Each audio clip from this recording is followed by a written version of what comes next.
Formula One Belgian Grand Prix is in the books. We'll tell you all about the race and Lewis Hamilton making history. Kuma Sato looking to win a race this weekend.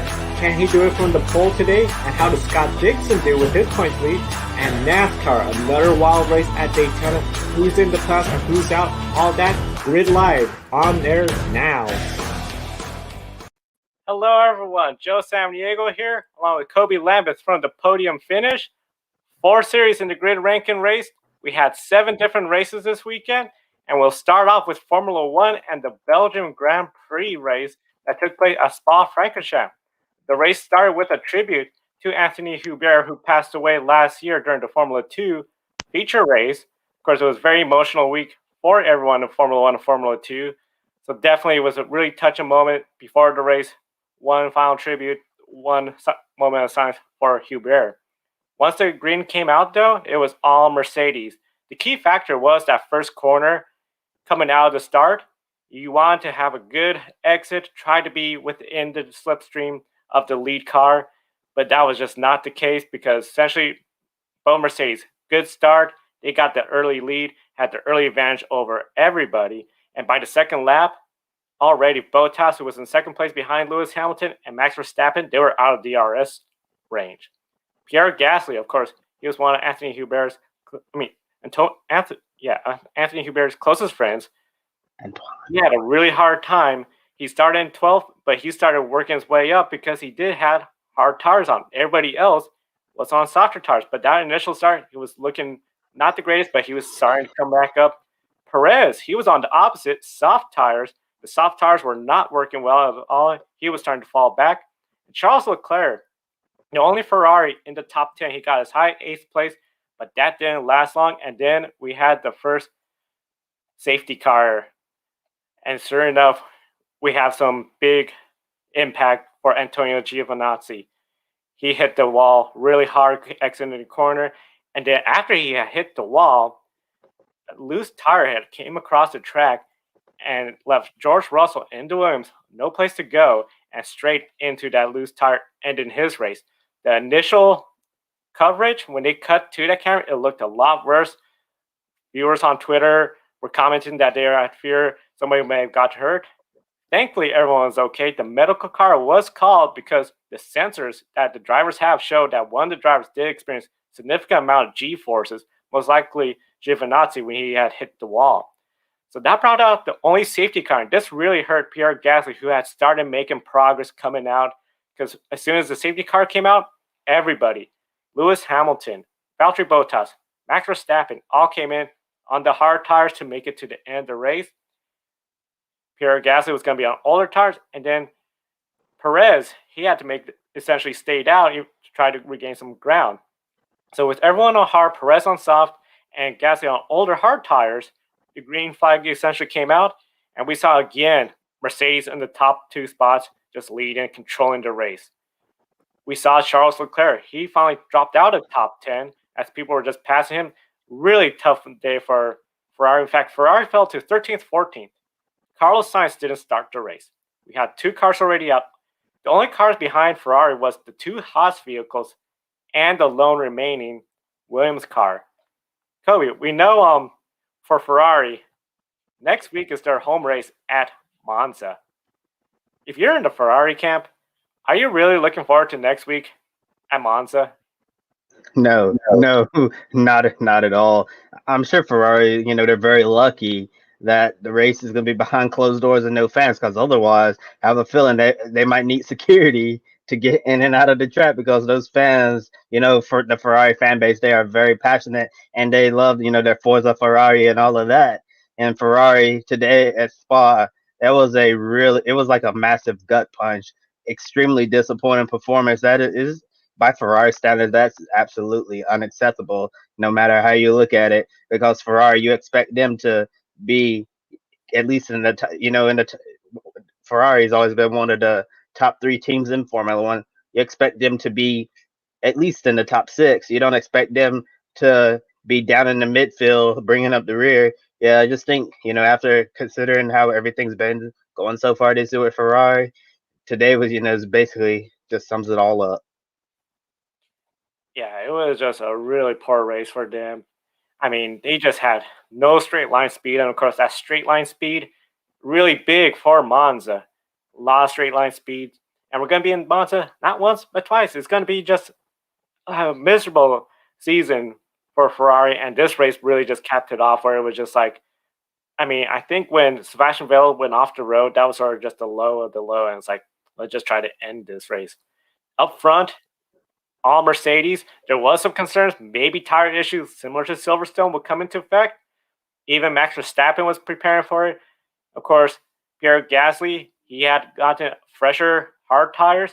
He was hoping to maybe pounce on this, but it was just no go. It was going to be all Lewis Hamilton, and Lewis Hamilton took the win. Valtteri Bottas' teammate second, Max Verstappen third, and then the surprise, Renault. Both of them looked really fast all weekend long. Daniel Ricciardo, Esteban Ocon bringing in the Renault's fourth, fifth. There's Alex Albon. He got passed right on the second to last lap by Esteban Ocon. Lando Norris, he was battling up there. There's Pierre Gasly, who we've been talking about, and then your two Racing Points Formula One teams. Now, of course, next week we're going to be going to Monza for Formula One. As we enter Monza, Kobe, what were some of your thoughts about, especially Monza with the two race weekend, and how's everything Formula One shaping up?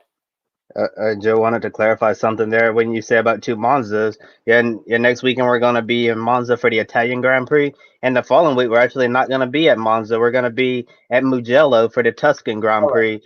Here, yeah, it's all good. Yeah, we're going to be at Mugello, but still in Italy, back-to-back weekends in Italy. So yeah, you brought up a good point about Monza being a low downforce track where you're going to you're going to need that straight line speed, and it's just going to be really crazy for Ferrari, because if they're not going to run well at a low downforce track like Spa, how do you think they're going to run when they get to Monza? I have a feeling that Monza and going to Mugello as well. I actually got to try the track for the first time on Project Cars 3, and I definitely talk more about Project Cars 3 on the Wednesday Grit Tonight program. But yeah, Mugello, they have some long straights as well. So yeah, it's definitely gonna be very challenging for Ferrari the next 2 weekends, I believe, and they're going to have fans in Mugello that was recently announced, so they might need security leaving that track. Yeah, it was for the Formula One teams, Monza, Mugello. Man, it's going to be something else for the Ferrari team. They're not looking good. They would definitely, I think, be. Whereas last year they were all cheering, celebrating, rallying around Charles Leclerc. This year, that is definitely not the case. I'm really going to be interested to see how the Renault team. Last year they looked really good at Monza. They looked really good today. Could they potentially steal a podium, especially in Monza, where we do have more of the high speeds? Mugello, that's going to be, I think, a really interesting race, since none of the teams have been there and they can only rely on simulators. But definitely, it looks like it's going to be almost a Mercedes show. And essentially, unless Mercedes has problems, shows some weakness, I don't see how Mercedes could really be beat unless Max Verstappen also comes in with a super fast car. Yeah, I agree with you. I think it's certainly going to be an all Mercedes show moving forward. I don't see anybody beating Lewis Hamilton at all. And someone actually brought up a really good point on Twitter. I can't remember what account I saw it on, but they said that Lewis Hamilton is one of those drivers, that he's obviously very very hard to beat, and with everything that Lewis has accomplished in the career. They said that his greatest accomplishment, that the greatest compliment to Lewis Hamilton is you remember his teammate Nico Rosberg won the Formula One World Championship and then retired right after he won the championship, because he knows that something that probably would not happen again. After trying so hard, he finally got the best of Lewis Hamilton and Rosberg. He'd be like, I outsmarted him one time, may not do it again, so might as well retire. What do you think of that, Joe? Yeah, it's definitely where, as Nico Rosberg said, it's one of those things where at the end, as Nico Rosberg said, you got to do where you got to do. And that's just something else where it's really going to be interesting to see what's going to happen the next couple of weeks. Now, we do got one question from a fan, and the question we got from the chat room Any chances Haas F1 moves on from Gunther Steiner? I've lost patience waiting for the American F1 team to turn it around, and this weekly excuses are repetitive on tires. And of course, Gunther, the team principal for Haas F1. Kobe, what do you think of that? Do you think this is something where Haas, again, just not being nowhere near, maybe besides the driver, look at the team principal being swapped out? Well, that's certainly an interesting question, and definitely appreciate the questions. To all of our viewers out there, we definitely encourage you to ask us questions in the chat room. Make this a more interactive experience for you all. Yeah, definitely, we're very anxious to answer any questions you have. And actually, I haven't really thought about cost getting rid of Gunther Steiner, but it's certainly interesting now that you bring that up because Eugene Haas just signed the recent Concord agreement, so Haas F1 is going to be in the sport until at least 2025, so they're going to be around for quite a while. And since things aren't going well right now at Haas, haven't really been going well for the past couple of years or so, I think maybe they could potentially move on from Gunther, because when we see teams get to a point where they're just struggling and struggling, and also when we see this in other sports as well, like NBA, NFL, where you just call it cleaning house, where basically you clean out everyone and start over again. And I think that considering that things haven't really been going well for Haas lately, maybe Gene Haas will consider cleaning house of his Formula One operation and basically starting brand new again. And maybe that could be starting with moving on from Gunther.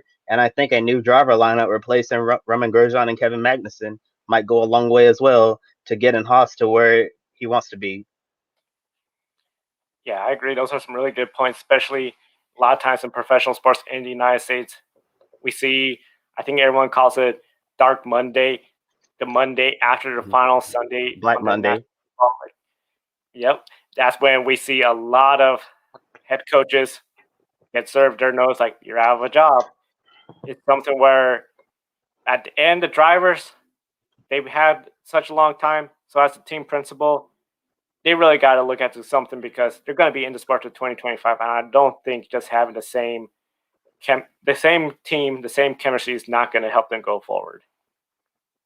Yeah, definitely agree with you. I think Haas F1, at the end of the season, it might be a really good idea for them to just go ahead, clean house, get new people in the building, get new leadership, get a brand new driver lineup, because the current lineup, they've been involved with, you know, drama and run-ins over the years. And Roman Grosjean's been around for a while, and Kevin Magnussen's had his up and down as well. So maybe it's just time for Haas to move on and start with a new F1 lineup.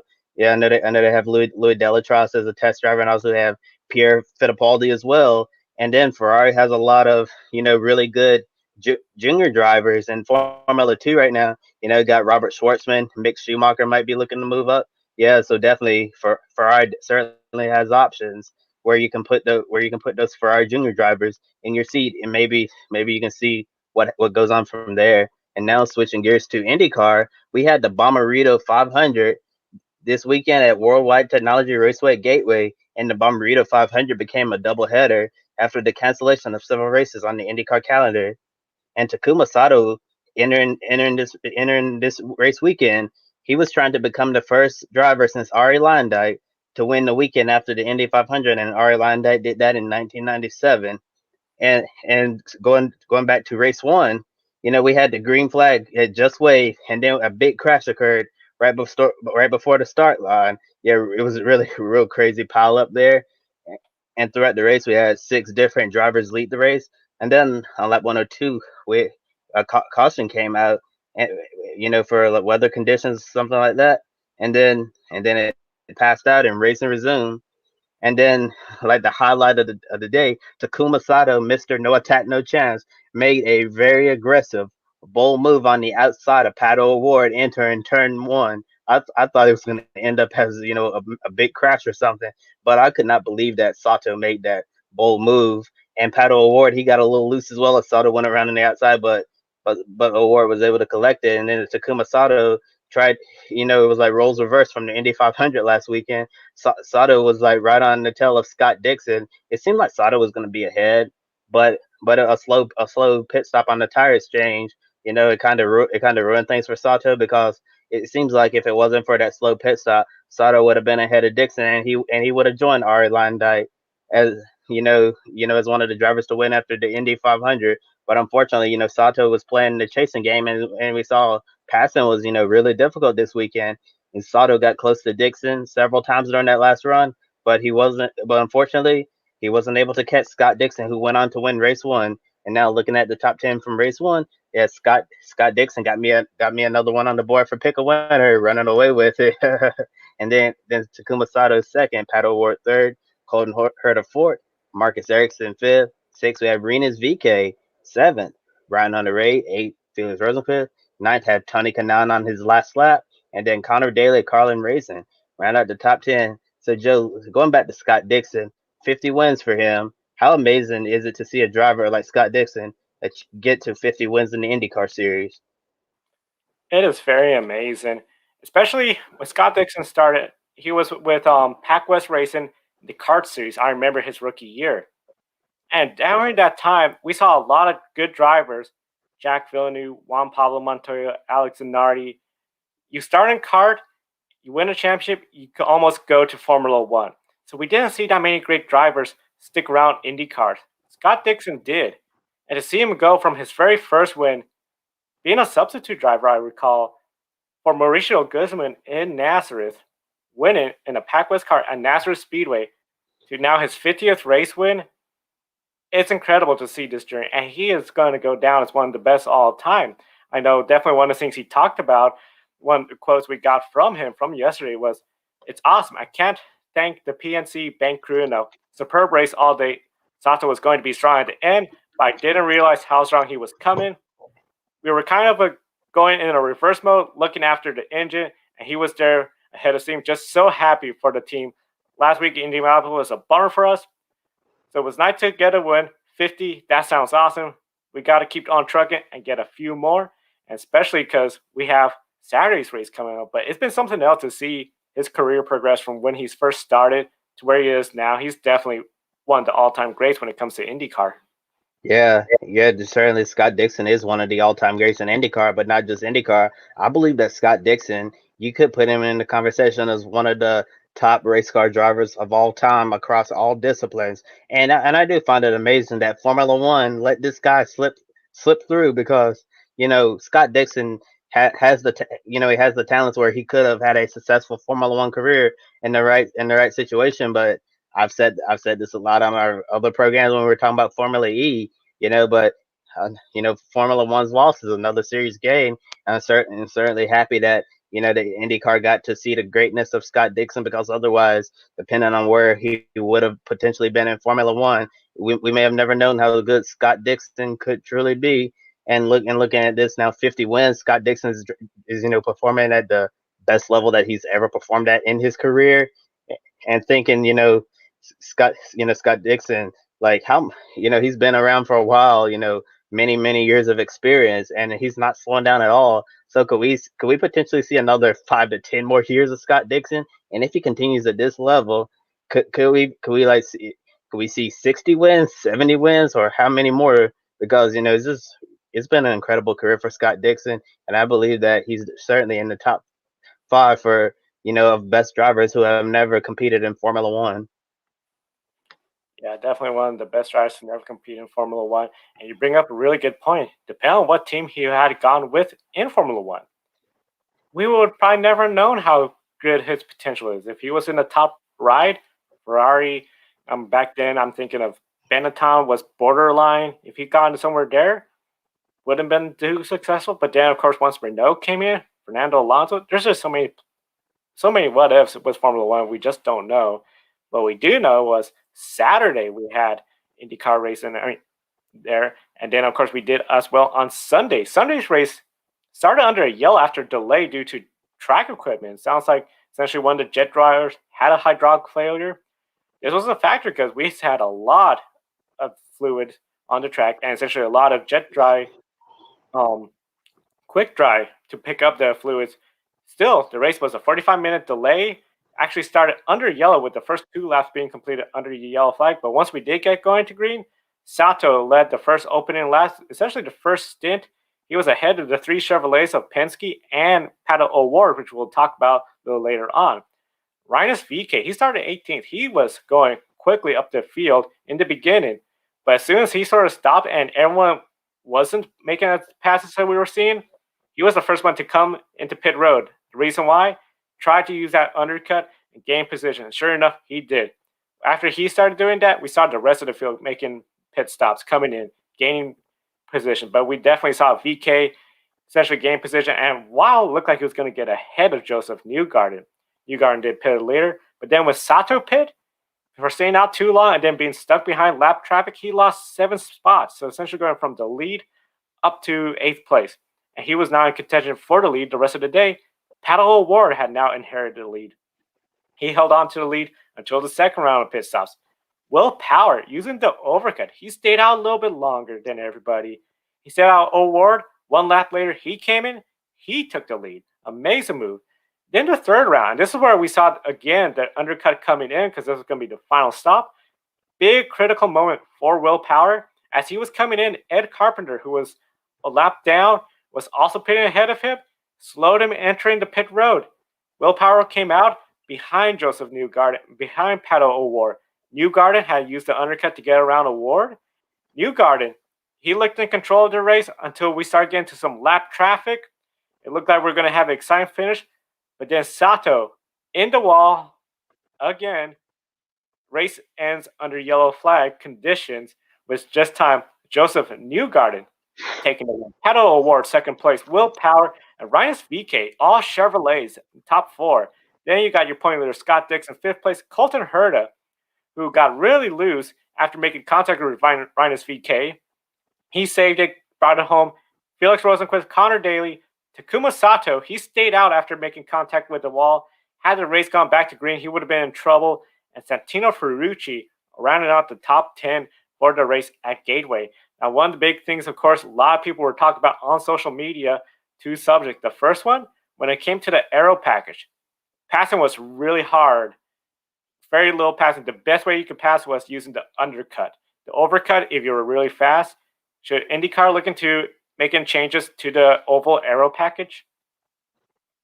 Well, I'm not really sure what much they can do with the aero package because obviously I'm not an engineer, but at these short ovals, it's always been really more challenging to pass. But and speaking of a bright spot, at least Chevrolet did a lot better today than they did last Sunday at the Indy 500.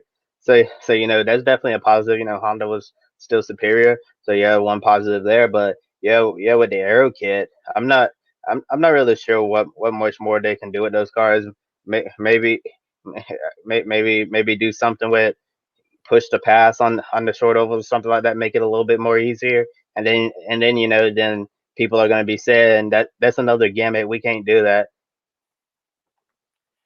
Yeah, that's the thing. It really comes down to what could they do with the cars in order to do something where it could be more dependent on downforce, but not from the body, but from underneath. But that presents its own questions as well, which is really something where I feel with IndyCar, especially with this aero package, and now with the new aero screen, there's still a lot of questions. I do think IndyCar will be evaluating, looking for what solutions they could do. The other big talk, of course, for the second time in 3 races, the race ends under yellow. Prior to the race, during the pre-race show, they were discussing about how IndyCar does every effort to ensure the race ends under green. It was about 4 laps to go when Sato hit the wall. So by the time the pace car picked up the leaders, it was 3 laps ago. There was no way it looked like the race was going to get going under green. Do you think IndyCar should start considering maybe some sort of option to try to at least give the fans at least one attempt at a green flag? Well, maybe. I mean, like we said last week, I think that when we were talking about the Indy 500, it needs to end on lap 200 no matter what. But maybe like add a new rule, like if there's a caution with maybe at least 5, maybe at least maybe 3 or 4 laps to go, red flag the race. Have them come around one time and try to get a green finish. Maybe that could be something where they can look into. to try to get green finish. But unfortunately, some of that stuff just happens when it's just not possible, when it's not really possible to do that without going over the scheduled distance. I know NASCAR has this green white checkered policy where you have to see where you can see the white flag, and then the race can end under yellow if there's a big crash on the last lap. Yeah, some NASCAR races do still end under yellow, but with IndyCar, I think the best. I don't think a lot of the fan base would really appreciate it if IndyCar added like green white checkers or something to the rule book. But maybe if there's a caution like with maybe 4 or 5 within 4 or 5 laps to go, then the race can be red flag. So and then give them time to come down pit road with 3 laps to go and go to green with 2 laps to go, and whatever happens after that happens. Yeah, especially the Indianapolis 500, I believe lap 200 it ends no matter what. When it comes to a race, especially Gateway, it seemed like when the caution flag came out with the leader getting the pace car 3 to go, as they said, it would have been too few laps for the 2 to go. The cars make a pit stop, and then a 1 lap shootout with open wheel cars. That's a big recipe for disaster. With that said, I do think IndyCar does make their best effort. They might already have something in place, maybe not exactly in writing, but for each track, they probably have some sort of scenario like if we have this labor caution, how can we try to get a green flag? And it's just one of those cases where sometimes you just can't get a green flag finish. I know a lot of fans don't seem to like it.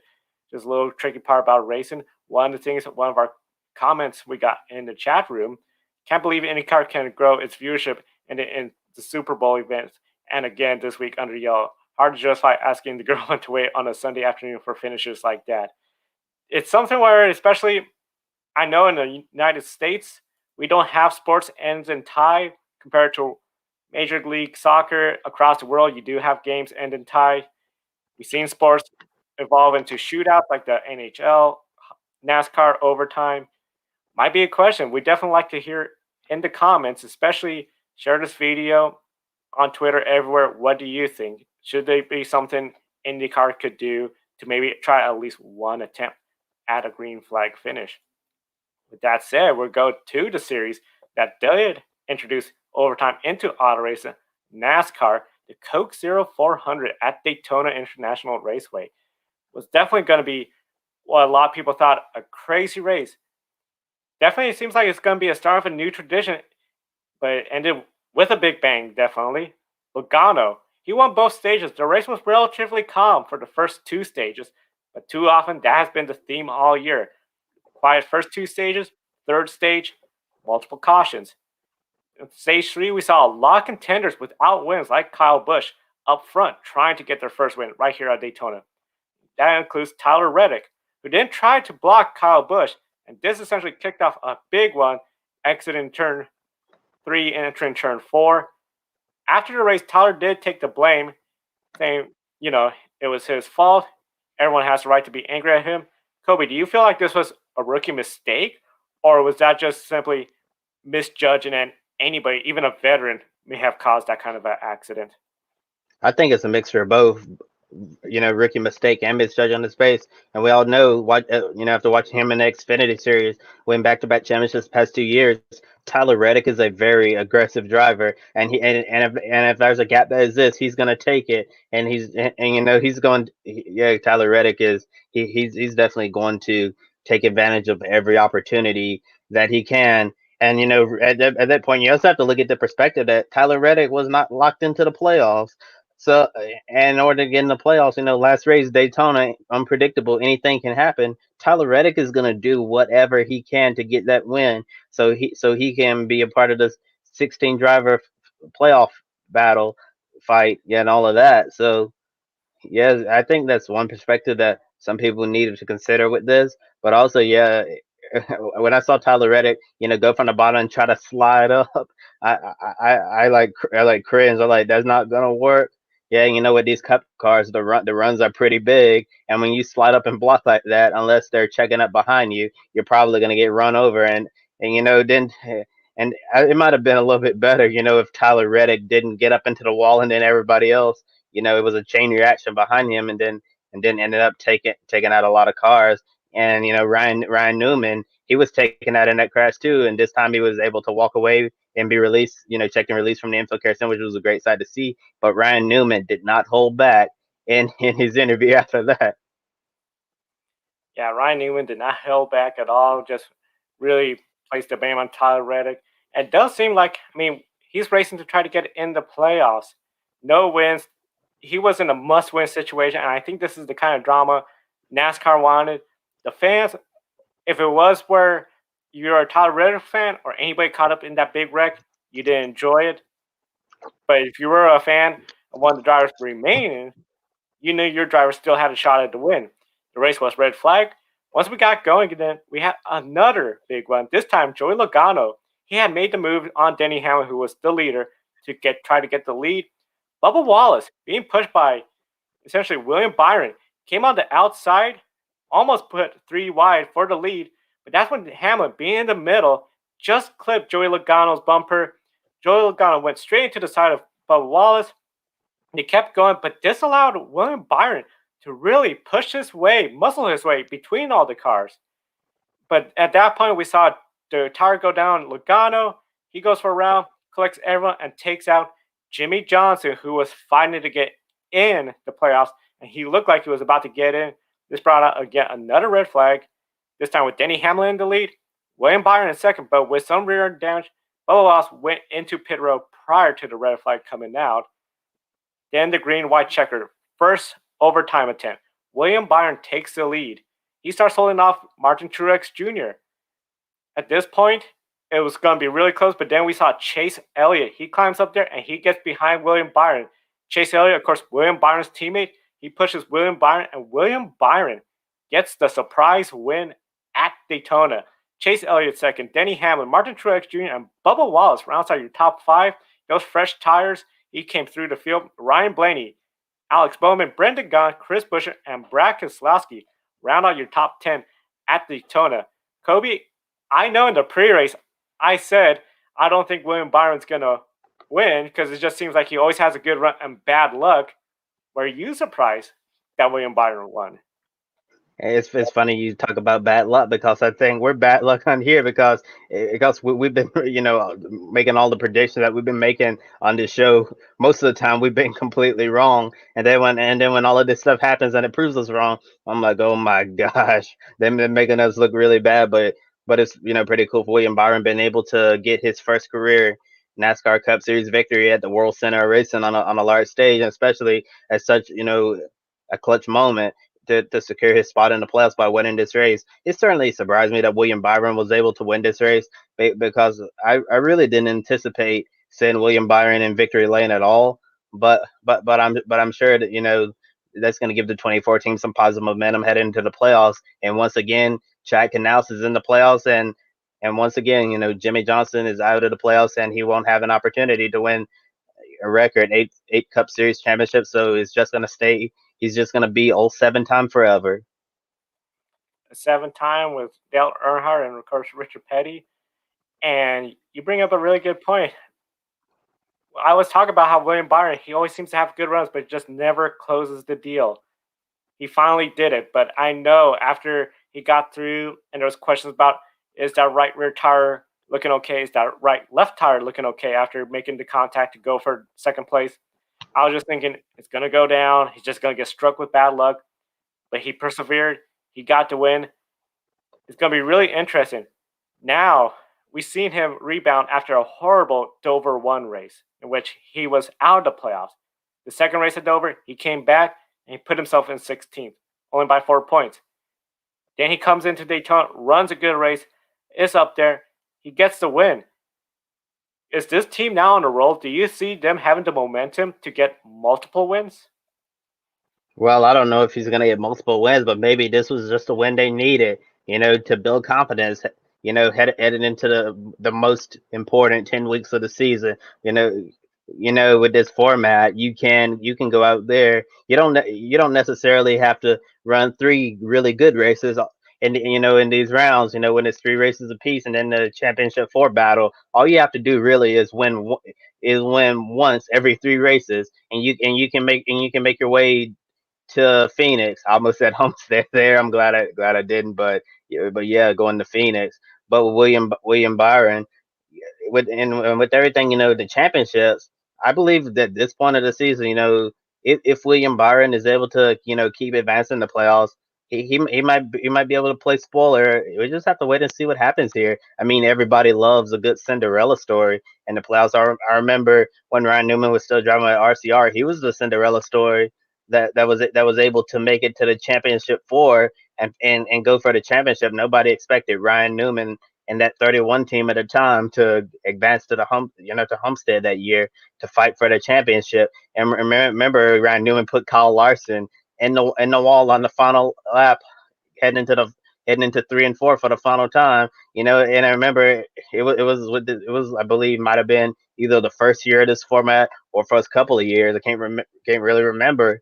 But this championship format, it's like, what are you willing to do to win the championship? And certainly that day, Ryan Newman proved that he was willing to put a guy in the wall in order to advance to the championship four. So if William Byron can, build build off this win, keep keep getting the program better and better each week, maybe he could be a Cinderella story. Yeah, that was an exciting 2014 first year of the format. Seeing essentially Ryan Newman winless get all the way to Homestead and with just a couple laps short. Two tire strategy. Kevin Harvick had the four tires. Kevin Harvick got around him with, I believe, two to go to get the win. Of course, it wasn't much longer afterwards with Jimmy Johnson, 7-time champion in this format. But it's not going to happen this year. And it seemed like, especially once Jimmy Johnson was caught in that final wreck, the atmosphere seemed to really took a quiet turn because everyone sort of knew unless William Byron or Matt DiBenedetto were to crash on another big one, which is very likely in any super speedway, he was done. And sure enough, that didn't happen. His championship hopes are done. He is tied with Richard Petty and Dale Earnhardt at 7. Do you see this being motivating for him to get a win? Yeah, I certainly think now that Jimmy won't be competing for the championship. He's out, and all of the pressure is off now. Now for these final 10 weeks of the season, Jimmy Johnson can just go out there and have fun. Being the successful race car driver that he's always been. I understand he's been struggling a lot in recent years, but that doesn't take away from the amazing career that he's had. He's won 7 NASCAR Cup Series championships, and only two other drivers can say that: Richard Petty and Dale Earnhardt Sr. And most other drivers in the field, they won't ever reach that mark, and a lot of them won't even win one Cup Series championship. Well, most of them won't win a Cup Series championship, but for Jimmy Johnson, 10 more times, 10 more rides, try to get at least one win to close out your Cup career. So I certainly think that he'll be able, it'll be a lot easier for him to do that now because he's basically going out there these final 10 weeks with no pressure at all. Just go out there, have fun, and just see what happens. Yeah, definitely go out there see what happens, what he could do the last 10 races. Really interesting. One question, I guess. 7-time champion. He has 83 wins currently right now. He's essentially behind Darrell Waltrip and Bobby Allison. They both have 84 wins. And between those two, 4 championships. And then behind him, well, currently tied with him, Cale Yarborough, Dale Earnhardt Sr., they both have 83 wins and 10 championships between them. When it comes to Jimmy Johnson and his legacy, where would you rank him with drivers such as Bobby Allison, Darrell Waltrip, Cale Yarborough, Dale Earnhardt? Well, I certainly think that he certainly deserves to be in the conversation up there. And I understand, people like to ask the question, who's the best NASCAR driver of all time? And typically people either say Dale Earnhardt, Richard Petty, or Jimmy Johnson. But after thinking about it more, I'm not really sure if we can say who is the best. I believe it's like more um I don't really use this term a lot, but it might be more politically correct to say that Jimmy Johnson was the best of his time, just like Dale Earnhardt Sr. was the best of his time and Richard Petty was the best of his time. So certainly, in Jimmy Johnson's generation, he's certainly been the best NASCAR driver in my honest opinion of his time. Jeff Gordon's up there as well. But yeah, I think when all is said and done, everybody's gonna have a great appreciation for Jimmy Johnson and everything he brought to the sport. Definitely, that's a really good point. Especially Jimmy Johnson, he did all his championships once we got into the chase playoff format. Everybody else did in different eras. Of course, Dale Earnhardt Sr., the Winston Cup era. Richard Petty, yes, the Winston Cup era, but also a little bit in the pre-modern era, where in the modern era we had 30 races. Before that, we sometimes had 60 races a season. So definitely the best of his time, and it's definitely going to be something we'll be talking more about in NASCAR a little later on in the program. Yeah, definitely. Jimmy Johnson has earned his spot, well deserved on NASCAR's Mount Rushmore. And speaking of mountains, we have some breaking news coming out of the from the Australian Supercar Series. It was announced a little while ago that the Bathurst 1000 will be the final race of the 2020 Virgin Australia Supercar season with the super cheap auto Bathurst 1000 taking place on October 18th at Mount Panorama. So Joe, here's my question for you. Like, since the Bathurst 1000 it's one of the enduros on the supercar schedule. Really long race. Anything can happen. It's one of those races where you really have to pace yourself. So when you're thinking about Bathurst, it's one of the crown jewels of motorsports, but it's also the season finale. You're gonna have a co-driver. So how much pressure do you think is going to be on the co-drivers, especially for the drivers who are competing for the championship, like Scott McLaughlin and Jamie Whincup? It's going to be pressure. I mean, unless something happens and the championship's already wrapped up, to say the championship's going to be decided at the Bathurst 1000. This is going to be really interesting because a lot of times folks would like to see crown jewel events not be the last race because you don't want points racing to where somebody's not trying to win it.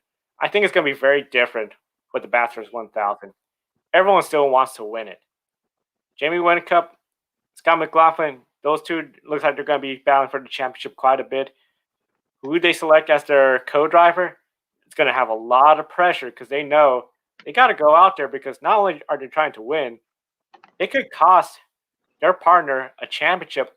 And we're not talking about, oh, your poor finish at Bathurst 3-4 weeks ago cost a championship. We're talking about, no, your mistake just cost the championship today. And that's a lot of pressure to carry. Yeah, certainly. We're definitely excited to see the Bathurst 1000 on October 18th. So yeah, and it's really gonna be intense. If I'm Scott McLaughlin or Jamie Whincup and the championship battle's close by the time we get around to October, it's certainly going to be very nerve wracking when you see your co-driver out there driving your car, especially with everything going on this season, all the cancellations, and having to run multiple races at limited tracks. You want to work, yeah, with all the work they've done so far this season. It's just gonna be really intense, and being the co-drivers out there, that's gonna be a lot of pressure on them. I'm sure Scott McLaughlin would love to have the championship locked up before Bathurst, but with the way the season's going right now, I'm not sure that will be the case. It might come down to the Bathurst 1000 because there's going to be 300 championship points on the line. So anything can happen. And speaking of Scott McLaughlin, he won 3 in a row last weekend, and he was looking to make another statement this weekend. But Jamie Whincup denied a sweep with the first race win of the weekend. Go out and make a statement 2 in a row. Yeah, and wants to go for the sweep. Then Scott McLaughlin, however, responded back with a race 3 win, and Scott's lead has been cut to 123 points over Jamie Whincup. Yeah, and we have another race, weekend coming up. Could we see a change in who's the favorite for the championship? Possibly. I mean, especially Jamie Whincup came out swinging, getting those wins, bringing the fight, and cutting the points lead down. It's going to be really interesting to see how they respond with the next few races, especially with this breaking news about Bathurst 1000 being the final race. That means it's like, okay, it's going to come down to the races leading up to that. And I just think it's going to be really intense battle between these two. And I can see the momentum. I know this weekend is going to be really interesting to see how the two drivers respond going forward. But I do think momentum has shifted a bit to whereas Scott McLaughlin is still, I think, the favorite to win. But I think now Jamie Whincup is at the door knocking. Yeah, definitely on the door knocking. I feel like if we see like a back and forth, and then Scott McLaughlin drops a little a little bit down in the running order, next couple of rounds or so, we could definitely see quite a battle for the championship. And going in the Bathurst, it would definitely be a winner take all, and some things might be totally out of their control, especially with with the co-driver. If I'm a co-driver for the Bathurst 1000, there's a championship on the line. I will be very, very afraid, because if I crash this car, I also lose this team and this driver the championship that he's worked so hard on, this entire season, and it'd be really unfortunate to see someone lose this championship because of a mistake made by a co-driver. A mistake by the co-driver, that will be something where it really will take essentially a lot of people are sort of by surprise about the co-driver essentially at a race taking out the championship contender at that day at the race. Now, one of the big things, of course, the championship contenders, when it comes to that, it's going to be a question of NASCAR and their playoffs. Here is a look at the playoffs coming into this weekend's race at the Southern 500. Big NASCAR crown jewel at Darlington Raceway. So it's going to be really interesting to see not only the throwback paint schemes, but now it's kicking off the playoffs. So it's going to be, I think it's going to be a really fun event, because now we have everybody's going to go out there to the Southern 500, because this is the first round of the playoffs. Each round of the playoffs is essentially 3 races. So that's 180 points max available per race. If you don't win, you're looking at 55 points max possible if you get second place in each race.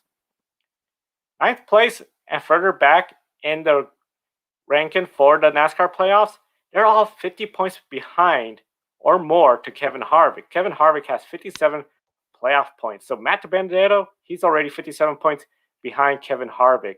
When it comes to the playoffs, who needs to win the most in the first round? I cannot believe that I'm going to say this, but I think it's Kyle Busch. He said, as Kyle Busch said last night in his interview after getting taken out in the big crash caused by Tyler Reddick, he said it's still 2020, and that basically sums up Kyle Busch's season. Kyle Busch has had, I believe, one of the most frustrating seasons that he's had in a long time. It's crazy that we're this far into the season. The entire regular season is gone now, and Kyle Busch has not won a Cup race this year. And right now he's on the outside looking in, which is really crazy to say for Kyle Busch. You usually expect him to make a deep run in the playoffs, and considering the 18 teams, they're not on form right now. If Kyle Busch continues, have more bad luck, not hitting the setup right off the truck, I feel like the 18 team could be in trouble. I feel like that Kyle Busch certainly needs a win right now in the first round more than any other driver in the playoffs. Yeah, Kyle Busch does not have the momentum at all this year. I mean, he is, you know, 2 away from the bottom of the playoff stack. He's behind Byron and Almirola, both without wins. It's going to be really interesting to see how he could respond. Darlington, Southern 500, that's going to be a really critical race for him. Then we, of course, have ending the round, and this is just going to be make it more intense. Bristol. And Bristol is a short track where we've seen drivers like Matt DiBenedetto almost win there last year. He could definitely be a potential spoiler, and he's one of the drivers, along with Kyle Busch, that I feel he's in the must-win in this round, because I don't see Matt DiBenedetto having the consistency or being able to get up far enough in the points to advance. Now, of course, the top 12 will advance. The bottom 4 are eliminated. This is the format essentially introduced in 2014. NASCAR has been using a playoff chase format since 2004. It's gone through several changes, but since 2014, this is the model we've been going with. We now have a regular season champion. They get rewarded with some bonus playoff points. We got a last chance race at Daytona for people that are winless trying to get into playoffs, because a win gets you in. And I feel that definitely the regular season, the wins, they mean more throughout the playoffs, because they give you these playoff points throughout the rest of the season. Do you feel that this is sort of the best playoff format for a championship that NASCAR has had since we've been using it in 2014?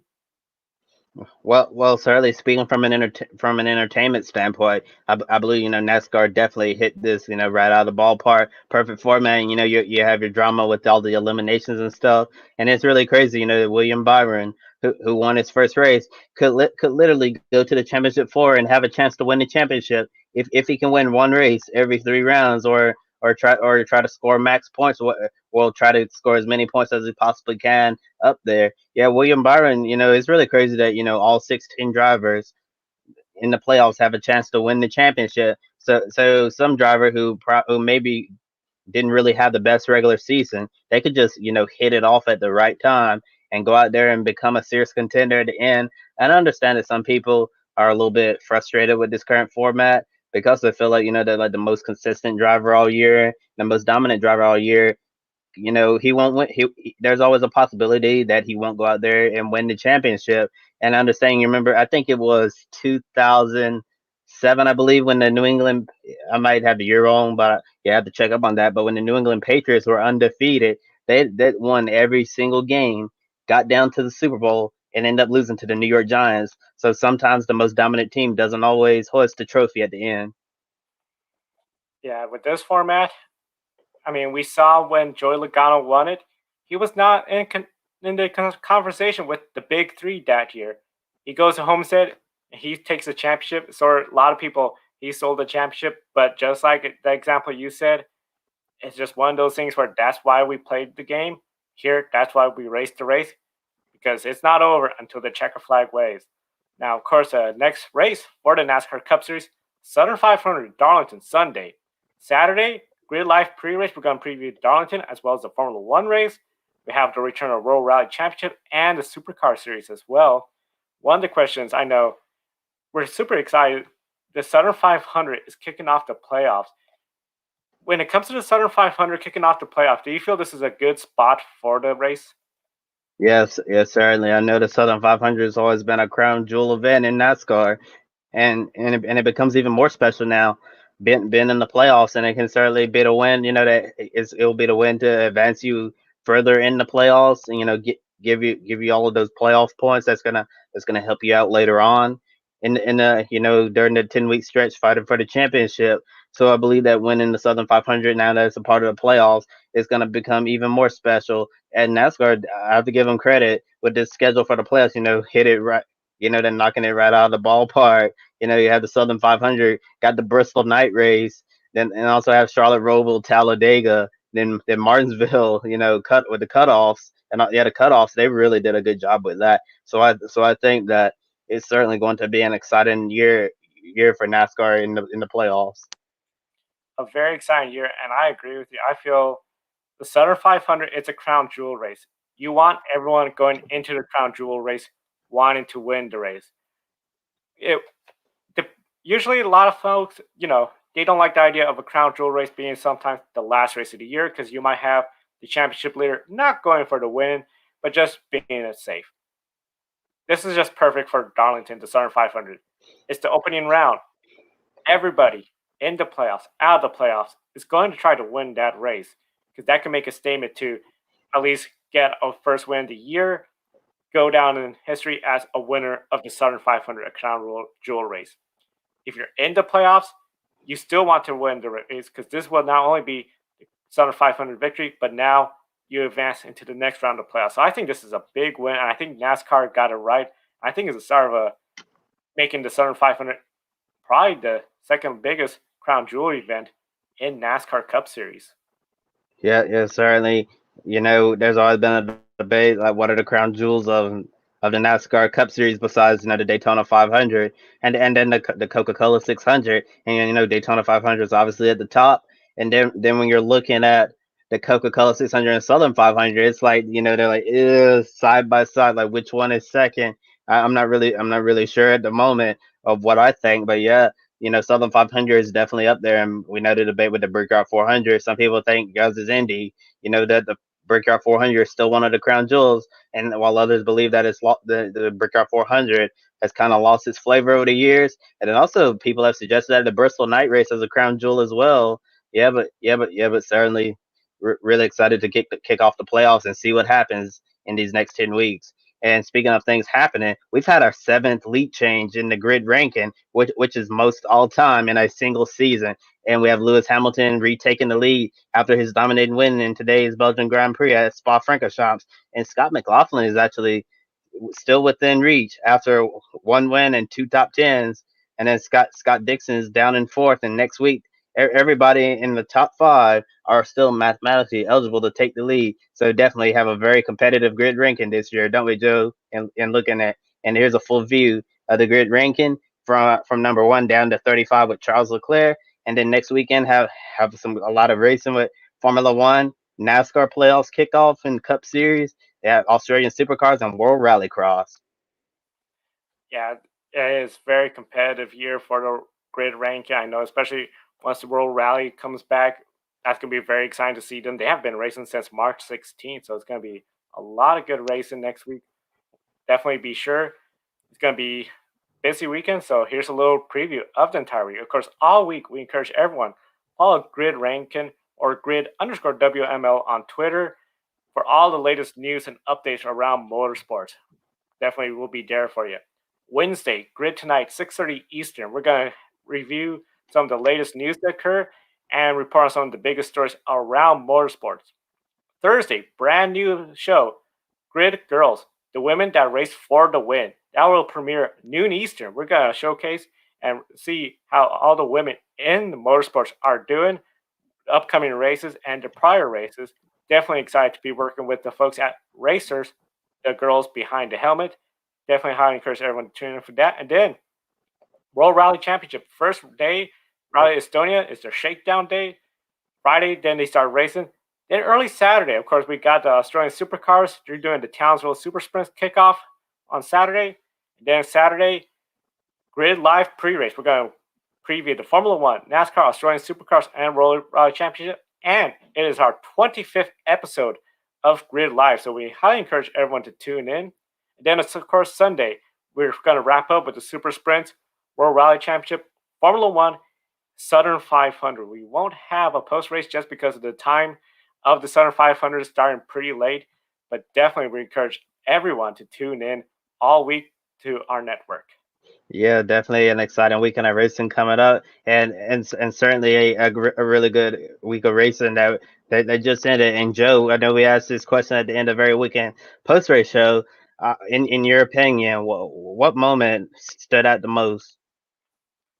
The moment that stood out the most to me, I would definitely have to say, was the moment where we saw William Byron take the win. That was something, for me, a statement by William Byron. There's been people out there that said he didn't belong in the 24 car. There's been people out there critical of him. I know I myself, I always felt like he done really good climbing up and just seemed like he was just always not delivering. He would get good runs, win stages, but just couldn't get the race win. He got finally the race win, and I think he's going to finally break through and really show he is a contender in the Cup Series. Yeah, definitely. You know, you mentioned William Byron. People have thought that William Byron. I actually saw this last night on my timeline with several people saying that William Byron hasn't done anything in the Cup Series. And, you know, pretty ironic right after you say that, William Byron goes out and wins his first race. So now you can say William Byron's definitely done something in the Cup Series. But for me, the moment that stood out the most was how Jimmy Johnson carried himself last night. You know, he acted like, especially, you know, just like you expect a seven-time champion to act. Jimmy Johnson tried everything that he possibly could to get in the playoffs and ultimately come up short. And the first thing that come out of his mouth, congratulations to William Byron checking out an entire 24 team. Instead of being gutted and disappointed, Jimmy was instead happy for his teammates, and that just shows you, you know, that he's a champion both on and off the track. Real good sportsmanship, and no wonder so many people respect Jimmy Johnson. And one of the things, Joe, that people were talking about were missed opportunities this season with Jimmy Johnson.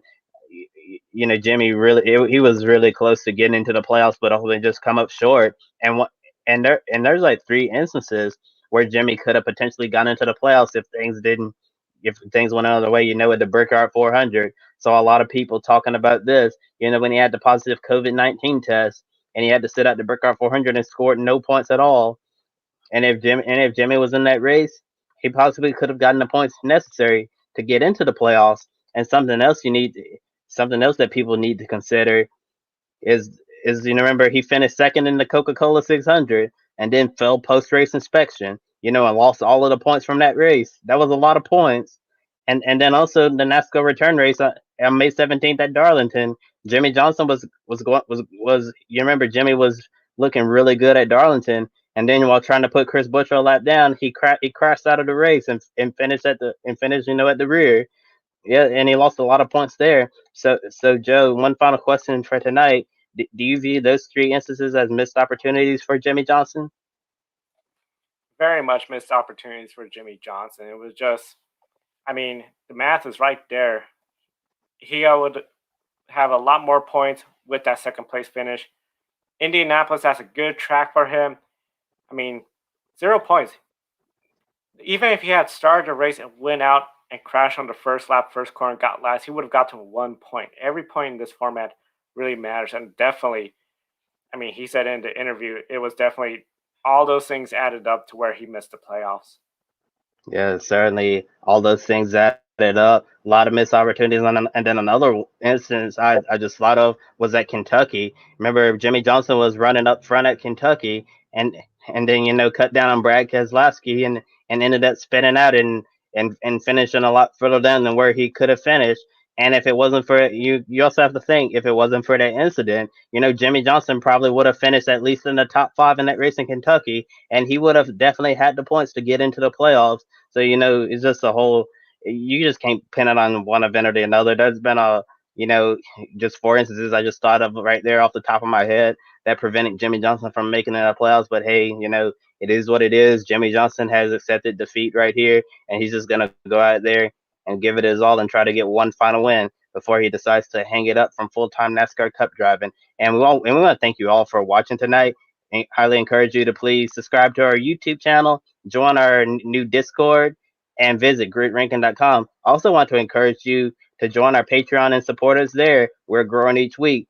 And we also understand if you can't support us that way, but please be sure to share our content. And at the Grid Network, we're always going to be sure to try to bring you the best motorsports content possible.